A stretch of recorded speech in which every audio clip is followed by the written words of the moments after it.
Gadis ini benar-benar telah mati selama 5 tahun. Tapi ketika peti mati dibuka, dia masih terlihat secantik bunga. Pria itu memotong pergelangan tangannya dengan pisau, lalu meneteskan darah segar ke perut gadis. Gadis itu secara ajaib hidup kembali.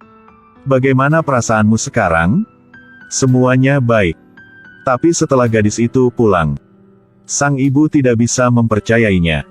Bukankah aku sedang bermimpi? Putri sayangku. Ayahnya mengira putrinya telah berubah menjadi iblis. Biarkannya datang ke sini. Aduh, ada bayangan. Putriku benar-benar hidup kembali. Tak disangka, si putri yang sudah meninggal 5 tahun ini masih bisa bertemu lagi dengan orang tuanya. Adapun Fufi, yang berpikir bahwa jika dia bisa menyelamatkan Lien Toa, dia bisa menjadi menantu mereka. Tanpa diduga, Tuan Lien mengkritiknya karena terlalu miskin. Gunakan 100 ingot perak untuk mengusirnya. Fufi sangat marah. Saya tidak butuhnya. Dia pikir Tuan Lien memandang rendah dia. Segera pergi dengan bangga. Setelah itu, hal yang tidak menguntungkan terjadi. Fufi karena menggunakan darah untuk membantu Lien Toa hidup kembali, dia mengalami kesialan, yang berdampak buruk pada tubuh. Perutnya tumbuh tumor yang menyakitkan. Tanpa diduga di tengah hutan belantara tiba-tiba muncul sebuah rumah. Ada seorang pria keluar dari rumah itu, dan mendekat di depan Fufi. Adikku sangat berpengetahuan luas dalam kedokteran. Biarkan saya memanggil dia untuk memeriksa kepadamu ya. Setelah mengatakan itu, dia membantu Fufi memasuki rumah. Memang, ada banyak orang di rumah. Semua orang sangat prihatin dengan kondisi Fufi. Adik Xiao Tan sedang memeriksa denyut nadinya. Dia dengan cepat menemukan penyakit Fufi. Kemudian menghibur bahwa ini bukan penyakit yang tidak dapat disembuhkan. Meskipun tumor ini sangat besar, tapi masih bisa diobati. Tapi operasi diperlukan. Yang mengejutkan adalah, meskipun Xiao Tan kecil, kemampuan kedokterannya sebanding dengan Hua Tuo. Pertama, dia memberi Fufi obat bius untuk membuatnya pingsan.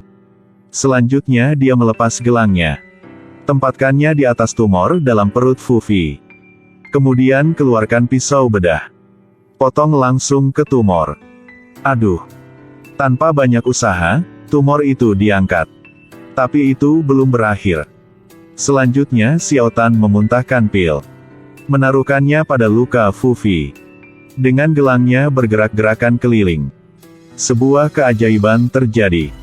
Ayah, lukanya sudah sembuh. Tapi itu bukan begitu sederhana. Pada saat Xiao Tan berpikir bahwa Fufi sudah sembuh total. Aduh, ada yang tidak baik. Mengapa tubuh tuan muda saya begitu dingin? Ternyata Fufi masih dalam pengaruh kesialan setelah menyelamatkan Lien Toa. Tetapi jika ingin menyembuhkannya sepenuhnya, Fufi harus menerima nafas seorang perawan. Dengan begitu, dia bisa sembuh.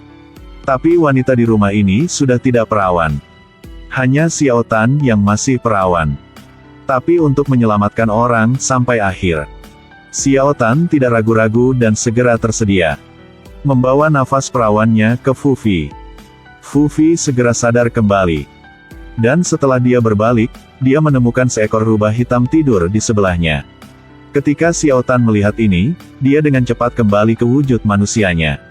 Dan mengatakan bahwa Fufi salah melihatnya. Namun alasan Xiao Tan sangat membantunya adalah, karena beberapa hari sebelumnya, ketika Fufi berada di kuburan, dia menyelamatkan seekor rubah hitam. Rubah hitam itu adalah Xiao Tan. Di sisi lain, di tempat sepi, murid ini bertemu dengan seorang gadis cantik. Gadis ini mengatakan bahwa dia sendiri dilecehkan oleh suaminya, sekarang tidak ada tempat untuk pergi. Begitu murid ini mendengarnya, dia merasa kasihan pada gadis itu. Jadi dia buru-buru membawanya ke tempatnya. Rumah ini. Bagaimana saya bisa tinggal? Si murid mengatakan bahwa dia bisa tidur di lantai. Awalnya mengira gadis ini mudah ditipu. Tapi tidak menyangka bahwa dia bukan sesederhana itu. Lalu dia melepas bros dari rambutnya. Kemudian dengan sengaja padamkan lampu minyak. Aduh, minyaknya sudah habis. Si murid jelas mengerti maksudnya. Tidak apa-apa, tepat saatnya kita tidur. Sayangnya, semua ini diintip oleh biksu kecil di luar. Dini hari berikutnya, biksu kecil memanggil kepala biara datang untuk memeriksa ruangan si murid itu. Siapa? Saya. Aduh, saya belum bangun. Yang aneh adalah, pada saat kepala biara dengan sengaja menerobos masuk, gadis yang tidur di tempat tidur tidak terlihat. Bahkan di bawah tempat tidur, dia tidak bisa dilihat. Aneh sekali. Tidak tahu harus berbuat apa, kepala biara hanya bisa pergi. Seorang pembaca buku seperti Anda harus tahu bagaimana menjaga harga diri. Namun setelah si murid menutup pintu, gadis itu muncul kembali di tempat tidur. Si murid terkejut ketika dia melihat itu. Kamu adalah... Itu bukan yang aneh. Aku tahu mantra penyembunyian. Si murid juga tidak banyak pikir. Bagaimanapun, selama orang itu perempuan. Sangat cepat, si murid menunjukkan ekspresi aneh. Begitu si penganut Daoisme di sisi jalan melihatnya, dia menyadari apa yang sedang terjadi. Dia wajahmu muncul nafas roh jahat. Si murid tidak percaya. Dia bahkan mengutuk penganut Daoisme ini yang berbicara omong kosong. Jika kamu tidak percaya, jika kamu terus seperti ini, hidup kamu mungkin tidak akan bertahan lama. Konyol, aku bahkan mungkin hidup sampai 100 tahun. Kunci pintu terbuka secara otomatis. Setan perempuan tanpa kepala menyerbu ke kamar si murid. Tanpa diduga, murid itu tidak takut. Sebaliknya, dia bahkan ingin mengambil tindakan dengan si setan perempuan. Tetapi ketika iblis perempuan itu pura-pura menolak, murid mau tidak mau ingin mendekat. Kamu benar-benar tidak sabar sama sekali. Aku adalah iblis yang bersembunyi di malam hari. Jika bersenang-senang denganmu, akan mempersingkat hidupmu. Pada saat mereka berdua mengobrol dengan gembira, mulailah bermain sitar dan bicara tentang cinta. Pembantu laki-laki menerobos masuk lagi tanpa alasan. Iblis perempuan dengan cepat menyembunyikan dirinya. Fufi bahkan lebih marah. Mengapa kamu begitu tidak sabar? Belum mengetuk pintu, tapi bergegas masuk. Pelayan laki-laki terlihat cemberut. Katanya dia hanya datang untuk mengingatkannya tidur lebih awal. Yue hanya bisa memikirkan hantu perempuan itu sekarang. Bagaimana dia bisa mendengar kata-kata ini? Jadi dia buru-buru mengusir pembantu laki-laki itu. Lien Toa segera muncul lagi. Memberitahu Fufi bahwa jika dia ingin memilikinya, dia harus menggunakan darah segarnya untuk menghidupkannya kembali terlebih dahulu. Tanpa diduga, Fufi tidak menolak. Bagaimana? Aku bisa menyesali darah segar sekecil ini. Setelah mengatakan itu, dia langsung ingin mendapatkan Lien Tua. Jika kamu selesai tidur denganku, kamu akan sakit parah. Aduh, belum lagi penyakitnya. Bahkan jika mati, aku masih akan puas. Setelah dia selesai berbicara, dia langsung melakukannya. Satu manusia dan satu iblis segera menyatu. Setelah selesai, Lien Toa memberitahu Fufi cara mengambil darah segar. Butuh setetes darah panasmu. Jatuhkan ke dalam diriku. Fufi tidak ragu-ragu. Dia segera bangun. Membuka laci. Mengeluarkan belati. Memotong lengannya. Meneteskan darah ke perut Lien Tua. Lien Tua langsung bereaksi. Di tempat, mendapatkan kembali secercah kehidupan. Berterima kasih kepada Fufi karena telah menyelamatkan hidupnya. Lien Toa mengeluarkan jepit rambut untuk membalas budi. Ini adalah objek yang terkubur bersamaku. Padaku itu tak berguna. Ambillah. Setelah itu, dia berbalik dan pergi. Terus kembali ke kuburnya sendiri. Tapi di dunia ini, tidak ada tembok yang tidak tembus angin. Manusia dan iblis yang bersumpah sebagai suami dan istri dengan cepat ditemukan oleh orang lain.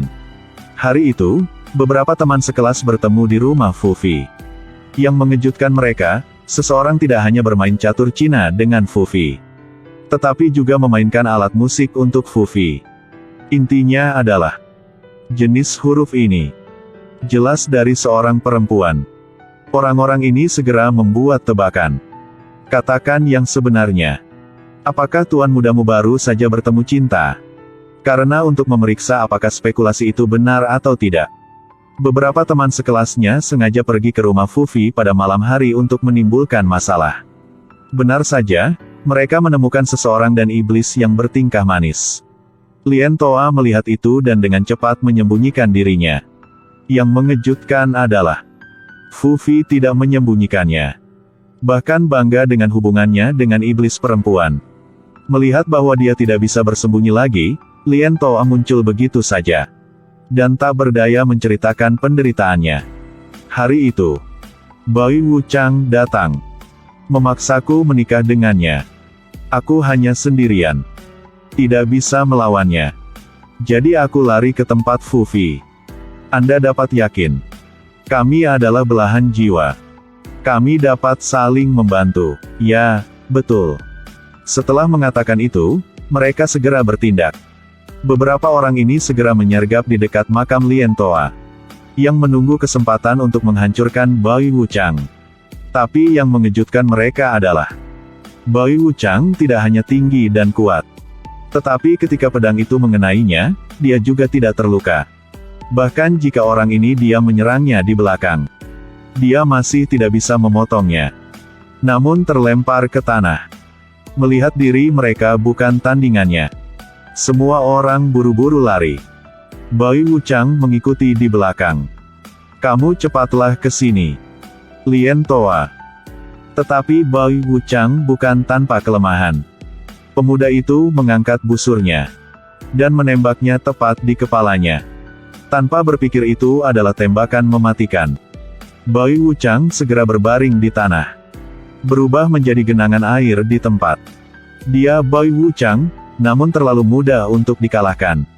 Selanjutnya, Lien Toa yang benar-benar hidup kembali. Dia secara khusus mengatakan kepada Fufi bahwa, setelah 15 hari, kamu harus pergi ke kuburanku. Kamu akan melihat di pohon ada kicau burung. Pada saat itu, kamu harus segera menggali kuburan. Baiklah. Lien Toa tidak merasa aman dan mengatakan kepadanya berulang kali. Benar-benar ingat. Tepat 15 hari. Cepat atau lambat, tidak akan berhasil. Karena 15 hari kemudian adalah peringatan kematian Lien Toa. Segera peringatan kematian Lien Toa tiba. Fufi memanggil semua teman dekatnya untuk menggali kuburan. 5 tahun telah berlalu, apakah tubuh pernah membusuk? Orang-orang sangat khawatir tentang ini.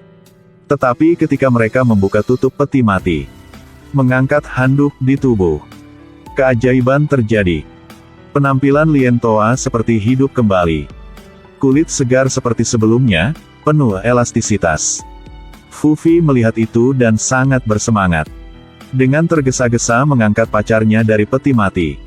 Tanpa banyak usaha, Lien Toa, yang telah mati selama 5 tahun, kembali menjadi manusia.